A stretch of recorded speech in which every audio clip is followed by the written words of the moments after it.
Donc, je voudrais juste ajouter 2 mots.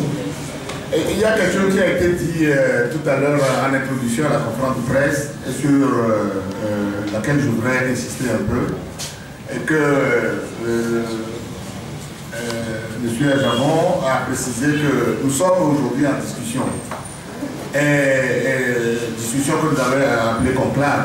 Les résultats de ce conclave et ce que nous entendons donc faire, ce n'est pas l'objet de la conférence d'aujourd'hui. Nous planifions une conférence peut-être dans les jours rapidement à venir pour vous situer par rapport à ce que nous planifions, ce que nous avons envie de faire. Parce que, dites-vous une chose, c'est que le problème de la CENI que nous sommes en train d'évoquer aujourd'hui, dans le test liminaire, on a parlé de la manière dont la CENI doit être composée. Et ça, nous sommes partis très loin depuis des années pour que la CENI soit une CENI paritaire.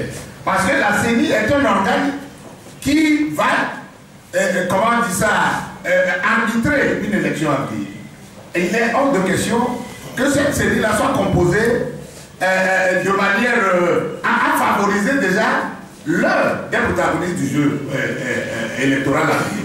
C'est ce combat-là que nous devons mener. Il y a un certain nombre de réformes pour lesquelles nous luttons aujourd'hui, mais pour au moins le cadre électoral, pour que l'élection à venir soit une élection juste et transparente, il faut absolument que nous battions pour que la CENI-là soit au moins une CENI composée de manière paritaire. En dehors de la CENI, il y a d'autres organes qui vont venir.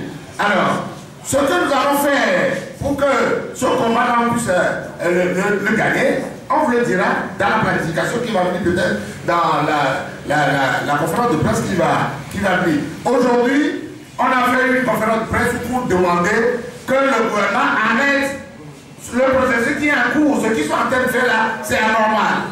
On va mettre une CENI en place bientôt pour organiser les élections. Il n'est pas normal qu'un reliquat de CENI vide de toute sa substance, ce que la CENI, la vraie CENI qu'on va mettre en place demain, va faire. Ce n'est pas normal qu'une CENI aujourd'hui, qui n'est pas encore la CENI qui va organiser les élections, puisse déjà signer des contrats, puisse commencer déjà à former les opérateurs et tout ça. Alors, en fin de compte, lorsque la nouvelle CENI va venir, celle qui va organiser les élections, lorsqu'on la met devant la fête après, est-ce qu'elle va recommencer ces opérations-là? C'est un gros point d'interrogation. Donc, c'est une question de justice.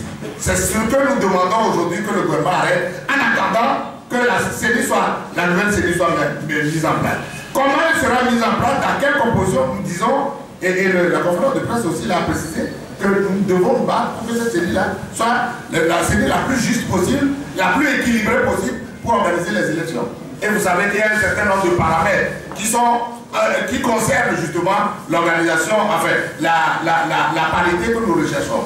Et parce qu'il y a un équilibre que nous devons rechercher dans ce pays entre ceux qui gouvernent et ceux qui sont dans l'opposition. Parce que ce n'est pas normal qu'on continue de nous faire l'amalgame des gens en disant oui, etc. Et qu'on nous dise oui, on va composer une CENI compte tenu d'une configuration d'une élection passée. On a fini de faire une élection, on va dire oui, l'arbitre qui va juger de l'élection à venir va être composé en fonction de l'élection qui est passée. Ce n'est pas normal, ça ne peut pas se faire comme ça. Surtout que nous avons déjà eu un accord et qu'on a rappelé tout à l'heure. Voilà, c'est l'essentiel de ce qui nous attend. Mais ce qu'on va faire en termes de programme, en termes d'action, en termes, quelqu'un demandait tout à l'heure qu'est-ce que nous allons faire en direction des chefs d'État et autres. Tout ça là, c'est des choses qui vont venir.